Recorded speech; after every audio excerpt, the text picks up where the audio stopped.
అలా వెంకటేశ్వర స్వామి వారికి రాత్రి దండలు ఒకలా వేస్తే తెల్లవారేటప్పటికి ఒకలా మారిపోయేవి. ఎవరు చేస్తున్నారని ఒక రోజున అనుమానం వచ్చి ఒక మహంత్ గుదిలో నక్కి పడుకున్నాడు చూద్దామని.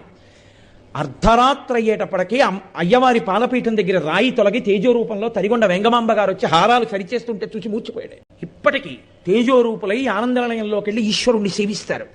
బ్రహ్మగారు, చతుర్ముఖ బ్రహ్మగారు ప్రతిరోజు వెంకటేశ్వర స్వామి వారి పాదాలు కడిగి ఆ పాత్ర అక్కడ ఉంచుతారు. అందుకే రాత్రి నీటి చెంబు ఉంచి తలుపులేస్తారు.